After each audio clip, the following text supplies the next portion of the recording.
കാണൂ പരസ്യരഹിതമായ ഏറ്റവും പുതിയ എപ്പിസോഡുകൾ. അയ്യോ പട്ടാളം, നീ ജയലാലിന്റെ ദീപയുടെയും പിന്നാലെ പോയിട്ട് ഹരിയുടെ വീട്ടിൽ നിന്ന് അവരെ പിടിക്കാൻ പറ്റില്ല അല്ലേടാ? അത് പിന്നെ നീ എന്തിനാടാ കഴുതേ അവരുടെ പിന്നാലെ ഇങ്ങനെ നടക്കുന്നത്? അമ്മ അവന്റെ മോളിപ്പൊ കുറച്ച് കൊച്ചാക്കിയതേ ഉള്ളൂ. ഇനി അമ്മ അവരോടെ തുടങ്ങല്ലേ. നിങ്ങൾക്കൊക്കെ പന്ത് കെട്ടി കളിക്കാനാണെങ്കിലേ ഞാൻ ഒരു പന്ത് വാങ്ങിച്ചു തരാം. എന്നെ ഒന്ന് വെറുതെ വിടണം പ്ലീസ്. ദരിദ്രവാസി. എടി മോളെ, അയലത്തുകാരും നാട്ടുകാരും ഒക്കെ ചോദിക്കുക കല്യാണം കഴിഞ്ഞ പെങ്കൊച്ചെന്താ ഇവിടെ വന്ന് നിൽക്കുന്നതെന്ന്. എന്നും ഞങ്ങൾ ഇവിടെ നിൽക്കുന്നില്ലല്ലോ അച്ഛാ. ഇടയ്ക്കിടയ്ക്ക് ഞങ്ങൾ ഞങ്ങളുടെ വീട്ടിലേക്കും പോകുന്നില്ലേ? അവന്റെ വീട്ടിലോ നീ പോയി നിൽക്കുന്നില്ല. ഇപ്പൊ നിങ്ങൾക്ക് വേണ്ടി വാങ്ങിച്ച വീട് പൂട്ടിയിട്ടിട്ടാ നിങ്ങൾ ഇവിടെ വന്ന് നിൽക്കുന്നത്. അതെന്തിനാന്നാ ഞാൻ ചോദിക്കുന്നേ? ഏട്ടന്റെ കല്യാണ ശേഷമാണല്ലോ ഈ ചോദ്യങ്ങളൊക്കെ വന്നു തുടങ്ങിയത്. ഏട്ടനെ മാത്രമല്ല, അച്ഛനെ അവള് ബ്രെയിൻ വാഷ് ചെയ്യുന്നുണ്ട്. ഇടി അങ്ങനെയുള്ളൊരു കുട്ടിയല്ല ദീപമോള്. അതുകൊണ്ടാ സത്യം പറഞ്ഞാൽ ഈ വീട്ടിൽ വഴക്കുണ്ടാകാത്തത്. എന്നിട്ടും അവിടെ പിന്നാലെ ഭർത്താവിനെ പറഞ്ഞു വിട്ടിരിക്കുക. കള്ളത്തരം കണ്ടുപിടിച്ചിട്ട് നേരെ ജയിലിൽ പോയി പറയാൻ. അമ്മയുടെ അടുത്ത് പോയി പറയാനാണെങ്കിലേ ഒരുപാടുണ്ട്. അമ്മ ജയിലിൽ പോയതിനു ശേഷമുള്ള അച്ഛന്റെ ആഘോഷങ്ങളൊക്കെ അമ്മയെ അറിയിച്ചേ പറ്റൂ. എന്നാ ചെല്ലടി, ചെന്നറിയിക്ക്. ഞാനിനി ആഘോഷിച്ചില്ലെങ്കിലും നീയൊക്കെ ചെന്ന് കള്ളം പറയും. പോയി ചെന്ന് പറയടി.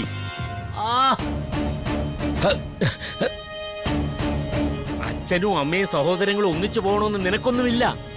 ഇവിടെ കൂട്ടത്തല്ലുണ്ടാക്കണം. എന്നിട്ട് നിനക്ക് ഇതിനകത്തൊക്കെ കിടന്ന് അലമ്പടം അല്ലേടി? നാണം കെട്ട വർഗങ്ങള്.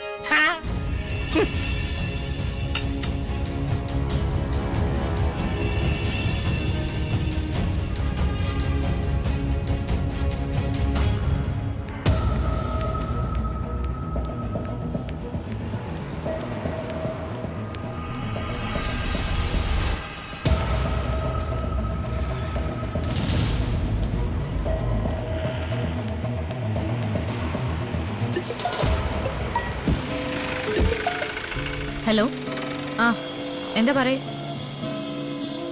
മനസ്സിൽ കിടന്ന് പിടച്ചവള് വീണ്ടും മുന്നിൽ വന്ന് പെട്ടല്ലോ.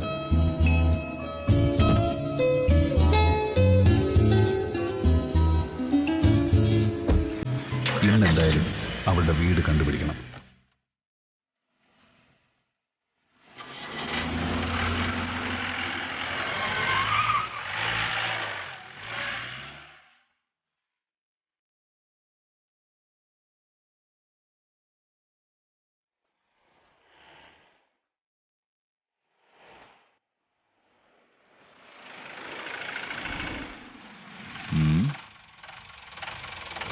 അപ്പൊ ഇവിടെയാണ് അവളുടെ വീട്.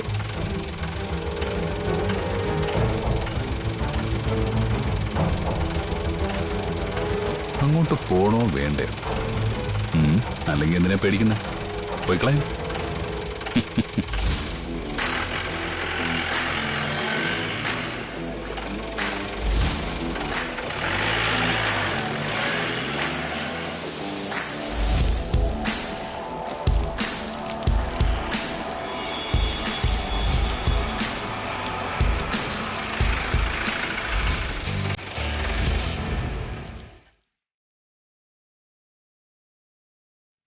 കയറിപ്പോയോ? ചേച്ചിയായിരിക്കും. ഒന്ന് മുട്ടി നോക്കാം. ആരാ? എന്റെ പേരൊക്കെ പറയാം. അതിനു മുമ്പ് ഇങ്ങോട്ടൊരാള് വന്നല്ലോ, ഒരു കാന്താരി. അയാളെ ഒന്ന് കണ്ടാ കൊള്ളാന്നുണ്ട്. താനെന്തിനാ ചാരുവിനെ കാണുന്നത്? ഓ, ചാരു. ചാരു എന്നാണോ പേര്? ചാരുലത. ചാരു എന്ന് വിളിക്കും. ചാരുലതേ പിന്നെ ചാരു എന്നല്ലേ വിളിക്കേണ്ടത്? തനിക്കിപ്പ എന്താ വേണ്ടത്? ഇവിടെ ഞങ്ങള് രണ്ട് പെണ്ണുങ്ങൾ മാത്രമേ ഉള്ളൂ ഇപ്പോ. അയ്യോ മതി. ചാരുവിന്റെ ചേച്ചിയാണല്ലേ? അതൊക്കെ എന്തിനാ താൻ അറിയുന്നത്? കണ്ടാ തന്നെ അറിയാൻ ചേച്ചിയാണെന്ന്. ചാരുവിനെ പോലെ കാണാൻ നല്ല സുന്ദരിയാട്ടോ. എന്റെ കല്യാണം കഴിഞ്ഞതാ. അത് മനസ്സിലായി. ഞാൻ ചേച്ചിയെ കാണാനല്ല വന്നത്, അനിയത്തിയെ കാണാനാ. അവള് പഠിച്ചോണ്ടിരിക്കുക MBA കോയമ്പത്തൂർ. ആയിക്കോട്ടെ, പക്ഷെ ഇപ്പൊ കോയമ്പത്തൂരല്ലോ, ഇവിടെ ഉണ്ടല്ലോ. അത് തനിക്കെങ്ങനെ മനസ്സിലായി? ഞാൻ ആ കുട്ടിയെ പിന്തുടർന്ന് വരികയായിരുന്നു. നേരത്തെ ഞങ്ങളൊരു ദിവസം കണ്ടായിരുന്നു. അന്ന് കുറച്ച് തട്ടലും മുട്ടലൊക്കെ ഉണ്ടായി. അതുകൊണ്ട് പേരും അഡ്രസ്സൊന്നും ചോദിക്കാൻ പറ്റില്ല. ഇന്ന് വീണ്ടും കണ്ടു. പക്ഷെ എന്നെ കക്ഷി കണ്ടില്ല കേട്ടോ. പിന്നെ എനിക്ക് വാശിയായി. ഇന്ന് ചേച്ചിയുടെ അനിയത്തിയെ പറ്റി എല്ലാം അറിഞ്ഞേ തീരുമെന്ന്. സംഗതി 10-40 കിലോമീറ്റർ ഉണ്ട്. എന്നാലും യാത്ര ചെയ്തത് അറിഞ്ഞതേയില്ല. ആരാ ചേച്ചി? വന്നല്ലോ. എന്നെ മനസ്സിലായില്ലേ? അന്ന് ചെറിയൊരു ഉടക്കുണ്ടായല്ലോ, ആ ആളാ. തനിക്കിപ്പോ എന്താ വേണ്ടത്? മോളുടെ കാറിന്റെ പിന്നാലെ വന്നതാ മോളെ കാണാൻ. താൻ എന്തിനാ എന്നെ കാണുന്നത്? വെറുതെ. സാധാരണ അന്ന് നടന്ന പോലൊരു സംഭവം ഉണ്ടായ ഏതൊരാണിനാണെങ്കിലും മനസ്സിനകത്ത് തീർത്താ തീരാത്ത ദേഷ്യം ഉണ്ടായിരിക്കും. എന്നാ എന്റെ കാര്യം അങ്ങനെയല്ല കേട്ടോ. എനിക്ക് വീറും വാശിയുള്ള പെൺകുട്ടികളെ വലിയ ഇഷ്ട. എന്നാലേ തന്നെ പോലുള്ള വൃത്തികെട്ടവന്മാരെയൊന്നും എനിക്കിഷ്ടല്ല. ഞാനൊരു കോടീശ്വരന്റെ മോന്. അതുകൊണ്ട് തന്റെ കോടിയൊന്നും ഇവിടെ ആർക്കും ആവശ്യമില്ല. താൻ തന്റെ പാട് നോക്കി പോയെ. കുറച്ച് സമയം ഇരുന്ന് സംസാരിച്ചിട്ട് പോയ പോരെ? ഇവിടെ ആണുങ്ങൾ ആരുമില്ലെന്ന് പറഞ്ഞല്ലോ. അതുകൊണ്ട് തന്നെ പോലെ ഒരുത്തനെ ഇവിടെ ഇരുത്തി സംസാരിപ്പിക്കാൻ ഞങ്ങക്ക് മനസ്സില്ല. ഏതായാലും എന്റെ മുഖമൊന്ന് ഓർത്ത് വെച്ചേക്കണം. എവിടെയോ കണ്ടതായിട്ട് ഞാൻ ഓർക്കുന്നുണ്ട്. ഞാനും. എനിക്കും നിങ്ങളെ മുമ്പ് കണ്ട് ചെറിയ പരിചയമുള്ള പോലെ. പക്ഷെ എവിടെ വെച്ചാണെന്ന് ഓർക്കുന്നില്ല. ഏതായാലും ഇനി ചായ കുടിക്കാനൊന്നും നിൽക്കുന്നില്ല, പോവാ. അതിന് ചായ തരാൻ ആരെങ്കിലും പറഞ്ഞോ? ഇനിയിപ്പോ അങ്ങനെ എന്തെങ്കിലും തോന്നലുണ്ടെങ്കിലും ചായ വേണ്ടെന്ന് പറയായിരുന്നു. ചാരുവിനെ കണ്ടാ തന്നെ വിശപ്പും ദാഹമൊക്കെ പമ്പ അടക്കും. എന്റെ പേരെങ്ങനെ മനസ്സിലായി? പേര് ചേച്ചി പറഞ്ഞു. നല്ല അസല പേര്, ചാരുലത.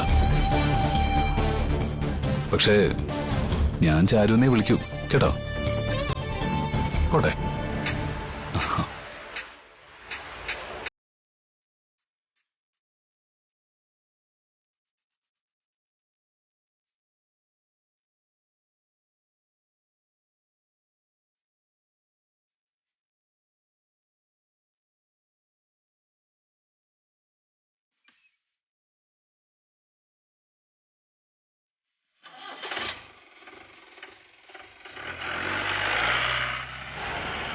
ഇവനുമായിട്ട് മോള് വഴക്കുണ്ടാക്കിയിരുന്നോ? ഒരിക്കൽ ഞാൻ ഇവിടെ വന്ന് അമ്മയോടും ചേച്ചിയോടും പറഞ്ഞിരുന്നില്ലേ, ഒരു ഷോപ്പിംഗ് കോംപ്ലക്സിൽ ഇറങ്ങി വരുമ്പോ ഇവൻ എന്നെ മുട്ടി ഒരുമ്മി പോയെന്ന്. അന്ന് കവിളത്തൊന്ന് കൊടുക്കാനായിട്ട് കൈ പൊക്കിയതാ. അവൻ എന്റെ കയ്യിൽ കടന്നു പിടിച്ചതുകൊണ്ട് അന്ന് തല്ലുകൊണ്ടില്ല.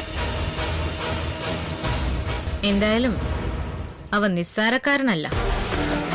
അന്ന് കാഴ്ചക്കാരായിട്ട് നിന്നവരൊക്കെ ഒരു പെൺകുട്ടിയോട് അവൻ ഇങ്ങനെയൊക്കെ ചെയ്തിട്ടും ഒന്ന് പ്രതികരിച്ച പോലുമില്ല. എല്ലാവരും അവനെ ഭയത്തോടെയാ നോക്കിയത്. ഗുണ്ടകൾ വല്ലതായിരിക്കും ഇനി. അല്ല മോളെ, നമ്മളവൻ ഇവിടെ വെച്ചാ കണ്ടത്?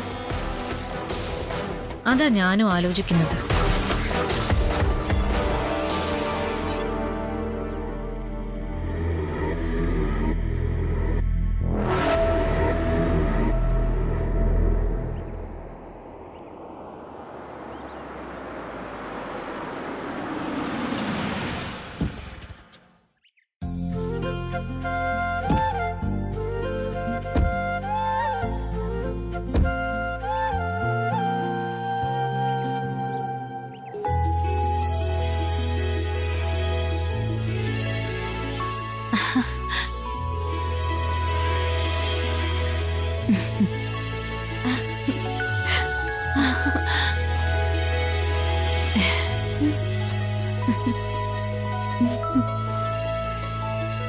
ആദ്യം പോയത് ഏട്ടന്റെ വീട്ടിലേക്കാ.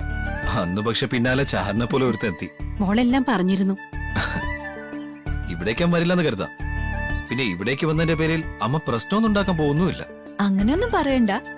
കറങ്ങി നടക്കുന്നൊന്നും അമ്മയ്ക്ക് ഇഷ്ടല്ല.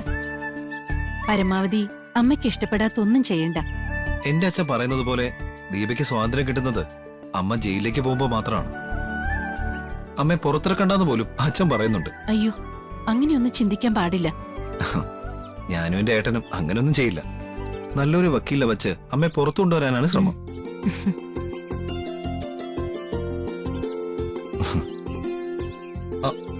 ദീ എവിടെ ഇല്ലേ? അവള് രാവിലെ കോളേജിലേക്ക് പോയതാ. LLB എക്സാം എടുത്തു. അതുകൊണ്ട് നല്ല തിരക്കാ. അച്ഛനുണ്ടാക്കിയ മോശപ്പേരില്ലാതാക്കാനാണോ മോള് ശ്രമിക്കുന്നത്? ഞാൻ മോളോട് പറഞ്ഞിട്ടുണ്ട്, സത്യത്തിന് നിരക്കാത്ത ഒരു കേസും ഏറ്റെടുക്കരുതെന്ന്. പിന്നെ അവളെ സംബന്ധിച്ചിടത്തോളം നന്മയുടെ കൂടെ നിൽക്കുന്നവളാ.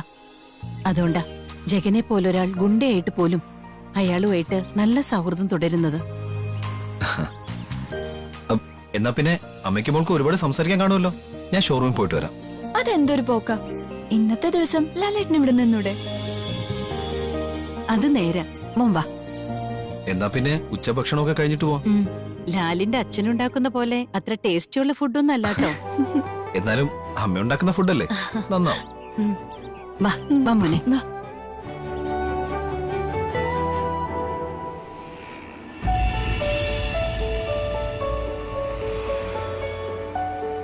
ചേട്ടാ രചന മോളോ? ഇന്ന് വൈഫില്ലേ? ഇല്ല, അവളെ കൂട്ടിയില്ല. അന്ന് അവളുള്ളോണ്ടാ കൂടുതലൊന്നും സംസാരിക്കാൻ പറ്റാത്ത. ആ ചേട്ടന് BP ഉണ്ടല്ലേ? ചെറുതായിട്ട്. ചെറുതൊന്നും അല്ല, ഇത്തിരി വലുത് തന്നെയാ. എവിടെ പോയിട്ട് വരുവാ?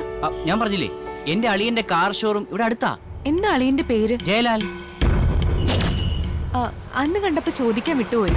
കാർ ഷോറൂം നടത്തുന്ന ജയലാലിന്റെ അളിയനാണോ ചേട്ടൻ? അതെ, അറിയോ? അന്ന് കണ്ടപ്പോഴേ ചോദിക്കണമെന്ന് കരുതിയതാ. പിന്നെ വൈഫ് ഉള്ളോണ്ടാ സംസാരിക്കാൻ പറ്റാതെ പോയത്. ഈ ജയലാലിന്റെ കല്യാണ ദിവസം ഞാൻ പ്രേമേട്ടനെ ഓഡിറ്റോറിയത്തിൽ വെച്ച് കണ്ടായിരുന്നു. പിന്നെ എന്റെ അളിയന്റെ കല്യാണത്തിന് ഞാൻ വരണ്ടേ? കല്യാണം കഴിഞ്ഞ് പെണ്ണ് വീട്ടിലെത്തിയിട്ട് എങ്ങനെയുണ്ട് ഇപ്പൊ? മരുമോള് കുടുംബം നന്നായിട്ട് നോക്കുന്നുണ്ടോ? തരക്കേടില്ലാതെ അങ്ങനെ തട്ടിയും മുട്ടിയും പോകുന്നു. എന്റെ പ്രേമേട്ട, നിങ്ങളൊക്കെ എന്തൊരാൾക്കാരാ. പ്രേമേട്ടന്റെ അളിയൻ കുഴി ചാടാൻ തീരുമാനിച്ചു. എന്നാൽ അത് ഒഴിവാക്കാനായി അയാളുടെ അച്ഛന്റെ അടുത്ത് പറയേണ്ടതെല്ലാം പറഞ്ഞു, കല്യാണത്തിന് മുൻപ് തന്നെ. അയ്യോ, അച്ഛനോട് പറഞ്ഞിട്ട് ഒരു കാര്യമില്ല. എന്റെ അമ്മായപ്പനെ വീട്ടിനകത്ത് ഒരു വിലയില്ലാത്ത അമ്മായപ്പന, ഒരു വാഴ ജന്മം. പറയുന്നെങ്കിലേ അത് അളിയന്റെ അമ്മയോട് പറയണം. അപ്പോ അച്ഛനോട് പറയുന്നതൊക്കെ അങ്ങേരെ ഭാര്യയോട് പറയില്ലേ? എവിടെ പറയാൻ? ആൺമക്കളും അങ്ങേരും ഒറ്റ കെട്ടാ. അതുകൊണ്ട് അപ്രിയ സത്യങ്ങൾ അങ്ങേരങ്ങേറെ ഭാര്യയോട് പറയത്തില്ല. അതൊക്കെ പോട്ടെ, എന്താ അളിയന്റെ ഭാര്യയെ കുറിച്ച് പറയാനുള്ളത്?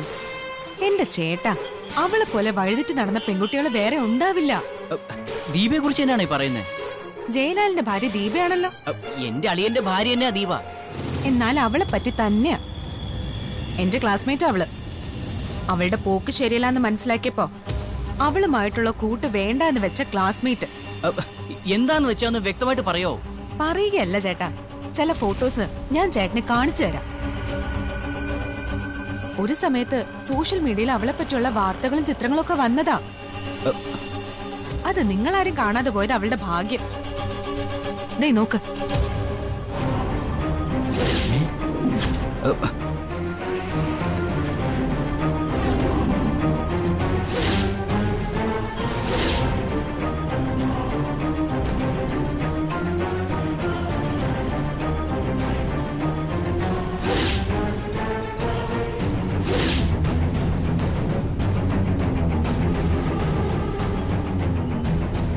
ഇനി ഇതവളല്ലാന്ന് പറയോ? ഏയ്, ഒരിക്കലുമില്ല. ഇതൊക്കെ നല്ല വ്യക്തമായിട്ട് പ്രേമേട്ടന്റെ അളിയൻ അയച്ചു കൊടുത്തതാ. എന്നിട്ട് അയാൾ നേരി കണ്ട് ഞാനും മറ്റു ചിലരും കാര്യങ്ങളെ വിശദമായിട്ട് പറഞ്ഞു കേൾപ്പിച്ചതാ.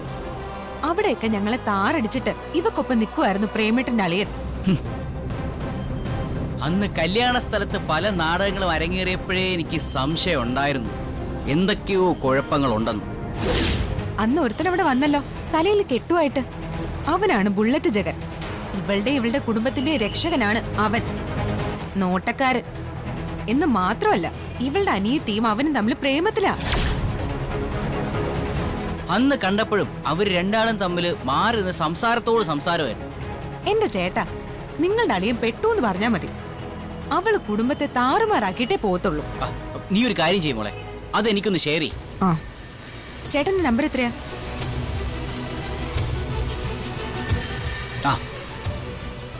ഞാൻ ചേട്ടന്റെ ഫോണിലേക്ക് അയച്ചേക്കാം. അവളുടെ സംസാരവും നിപ്പൊക്കെ കണ്ട പഞ്ചപാവാണെന്ന് തോന്നും. പക്ഷെ മനസ്സ് നിറയെ വിഷമാ, കൊടും വിഷം. ഒരുപാട് ആണുങ്ങളുടെ പിന്നാലെ പോയിട്ടുമുണ്ട്. അതിന്റെ അവസാനമാ ഇങ്ങനെ ഒരു വീഡിയോ പുറത്തിറങ്ങിയത്. ഇത് ഞാനങ്ങനെ വെറുതെ വിടത്തില്ല മോളെ. അവളെ ഞാൻ അവിടെ നിന്ന് ചാടിച്ചിരിക്കും. പ്രേമേട്ടന്റെ അളിയൻ അവളെ കൈവിട്ട് കളയുമെന്ന് എനിക്ക് തോന്നുന്നില്ല. അളിയനല്ല അവിടുത്തെ കാര്യങ്ങളൊക്കെ തീരുമാനിക്കുന്നത്. ഞാൻ പറഞ്ഞല്ലോ, അളിയന്റെ അമ്മയാ. അവരുടെ ചരിത്രമൊക്കെ മോക്ക് അറിയാവോ? മൂത്ത മരുമോളുടെ തലമണ്ട അടിച്ചു പൊട്ടിച്ചിട്ട് ജയിലിൽ പോയ ആളാ എന്റെ അമ്മായിയമ്മ. ഇടയ്ക്കൊന്ന് പരോള് കിട്ടി. അപ്പോഴാ ഇളയമോന്റെ കല്യാണം കൂടിയത്. ഇപ്പോഴേ വീണ്ടും ജയിലിനകത്താ. ഷോ, ഇതൊക്കെ അറിഞ്ഞിരുന്നെങ്കിൽ അവരോട് തന്നെ എല്ലാം പറഞ്ഞേനെ. സാരമില്ല, ഇപ്പൊ അറിയേണ്ട ആളൊക്കെ അറിഞ്ഞു കഴിഞ്ഞല്ലോ. ബാക്കിയൊക്കെ ഞാൻ ഏറ്റോളാം. നീ ആ വീഡിയോ ഒന്ന് ഷെയർ ചെയ്യണേ. എപ്പ ചെയ്തെന്ന് ചോദിച്ചാ പോരെ. ആ, നിന്നെ എന്നെ മുന്നെത്തിച്ച് ദൈവങ്ങളാ. നീ ചെയ്ത നല്ല കാര്യത്തിനെ ഞാൻ നിനക്കൊരു പാർട്ടി തരുന്നുണ്ട്. ശരി ഏട്ടാ. ശരി.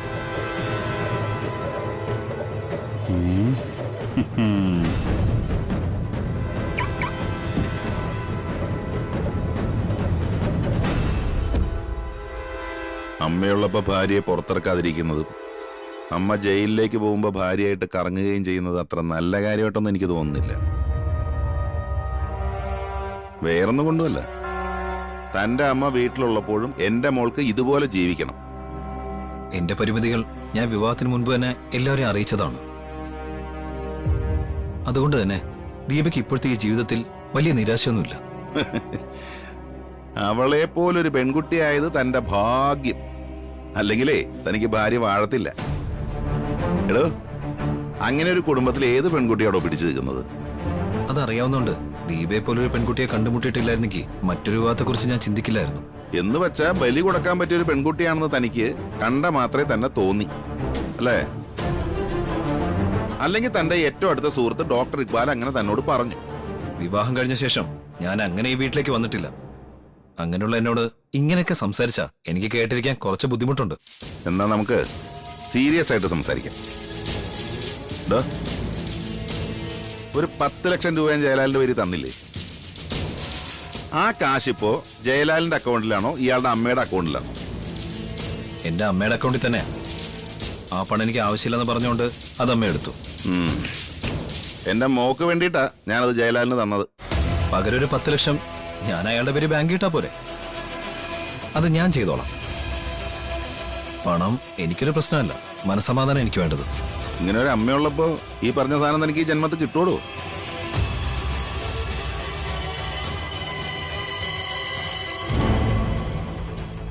ആഹാ, ജയലാലിന്റെ അളിയനും എത്തിയോ? വാ വാ, ഇരിക്ക്. എന്താ ഒരു മുന്നറിയിപ്പില്ലാതെ? നീ എന്തിനാ ഇങ്ങോട്ട് വന്നത്? വെറുതെ എല്ലാവരെയും ഒന്ന് കണ്ടിട്ട് പോവാന്ന് കരുതി വന്നതാ. ജയലാലും എന്റെ മോളും എവിടെയൊക്കെ പോകുന്നു, എന്തൊക്കെ ചെയ്യണമെന്ന് പിന്നാലെ നടന്ന് നോക്കണമെന്ന് ജയിലിൽ കിടക്കുന്ന തന്റെ അമ്മായിമ്മ തന്നോട് പറഞ്ഞായിരുന്നോ പ്രേമ? അങ്ങനെയൊന്നുമില്ല. എങ്കിലും അളിയനും അളിയന്റെ ഭാര്യയും കൂടെ എവിടെയൊക്കെ പോകുന്നറിയാൻ എനിക്കൊരാകാംക്ഷ. ഞങ്ങളുടെ പിന്നാലെ നടക്കരുതെന്ന് ഞാൻ നിന്നോട് പറഞ്ഞിട്ടുള്ളതല്ലേ? എന്റെ ഭാര്യയുടെ വീട്ടിലാ ഞാൻ വന്നത്. ഓ, ആയിക്കോട്ടെ. ഇനിയിപ്പോ ഭാര്യ ഇവിടെ നിർത്തിയിട്ട് പോരോ അതോ തിരികെ വരുമ്പോ കൂടെ കൂട്ടുവോ? അതെന്ത് വേണമെന്ന് ഞാൻ തീരുമാനിച്ചോളാം. ഓ, മതി. അല്ല, വരുമ്പോ കൂടെ കൂട്ടുന്നതായിരിക്കും നല്ലത്. ഈ പെൺകുട്ടികളെ സ്വന്തം വീട്ടിൽ നിർത്തുന്നത് അത്ര നല്ല കാര്യമൊന്നും അല്ല. കേട്ടോ വക്കീൽ സാറേ, ചില പെൺകുട്ടികളുണ്ട്, അവർക്ക് ഭർത്താവിന്റെ വീട്ടിൽ നിൽക്കുന്നതിനെക്കാട്ടിലും സ്വന്തം വീട്ടിൽ നിൽക്കാനാ താല്പര്യം. അത്രക്കാരെ സ്വഭാവം അത്ര നല്ലതാണെന്നൊന്നും ഞാൻ ഒരിക്കലും പറയില്ല. പ്രേമന്റെ ഭാര്യ അവളുടെ സ്വന്തം വീട്ടിലല്ലേ നിൽക്കുന്നേ? അത് എന്റെ ഇഷ്ടപ്രകാരം ഞാൻ തന്നെ കൊണ്ട് നിർത്തിയിരിക്കുന്ന. ഒരിക്കലും ഇല്ല. അവളെ നിനക്കൊപ്പം പിടിച്ചു നിർത്താനുള്ള കഴിവ് നിനക്കില്ല. പിന്നെ ഭാര്യ വീട്ടിൽ പരമസുഖമല്ലേ? അങ്ങനെ വരുമ്പോ ആണത്തും ഇല്ലാത്തവർ അവിടെ ചടഞ്ഞു കൂടി അങ്ങ് കഴിയും. സാർ എന്ത് വേണേലും പറഞ്ഞു, അതൊക്കെ ഞാൻ കേട്ടോളാം. ഏതായാലും സാറിന്റെ മക്കളെയൊക്കെ നന്നായിട്ടാണല്ലോ വളർത്തുന്നത്. ഞാനല്ല, എന്റെ ഭാര്യ വളർത്തുന്നത്. സാറിന്റെ മക്കളെ കയറൂരി വിട്ടിരിക്കുകയാണെന്ന് മനസ്സിലായി. നിനക്കിപ്പോ എന്താ വേണ്ടത്? അയ്യോ, എനിക്കൊന്നും വേണ്ടളിയാ, ഞാൻ പോയേക്കാം. ഏതായാലും വന്നതല്ലേ, ഒരു ഗ്ലാസ് ചായ കുടിച്ചിട്ട് പോ. ഓ, എനിക്ക് ചായയും വേണ്ട ചാരായവും വേണ്ട. അളിയൻ ഇവിടെ ഉണ്ടോ എന്ന് നോക്കാൻ വേണ്ടി വന്നതാ. അപ്പൊ അളിയ പറഞ്ഞത് മറക്കണ്ട, തിരികെ വരുമ്പോ ദീപയും കൂടെ കൂട്ടിക്കോ. അങ്ങനെ ദീപ വരാൻ കൂട്ടാക്കിയില്ലെങ്കിൽ ബലമായിട്ട് എന്നെ കൂട്ടിക്കൊണ്ട് വരണം. 1-2 ദിവസം അയാൾക്ക് ഇവിടെ നിൽക്കണമെന്ന് തോന്നുവാണെങ്കിൽ ഇവിടെ നിർത്തും. അതിലെന്താ തെറ്റ്? തെറ്റും ശരിയൊക്കെ എന്നോട് ചോദിച്ചാ ഞാൻ എന്ത് പറയാനാ? അല്ലേ വക്കീൽ സാറേ? എന്ത്? അല്ല, ഒരു ഓളത്തിനങ്ങ് പറഞ്ഞു പോയതാ. ഏതായാലും അളിയനെ പോലൊരാള് ദീപയെ കല്യാണം കഴിച്ചത് ഈ വീടിന്റെയും വീട്ടിലുള്ളവരുടെയും മഹാഭാഗ്യം. അപ്പൊ പിന്നെ ഞാൻ ഇറങ്ങാളിയാ, എല്ലാം പറഞ്ഞ പോലെ. പറ്റോ സാറേ?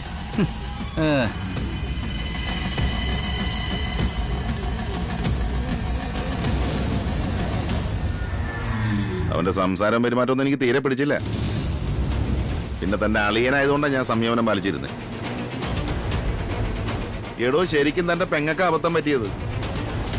ഇവനെ പോലെ ഒരു കിഴങ്ങനെ ലോകത്ത് ഏത് പെൺകുട്ടിയാണോ സ്നേഹിക്കുന്നത്? യൂസ്ലെസ്.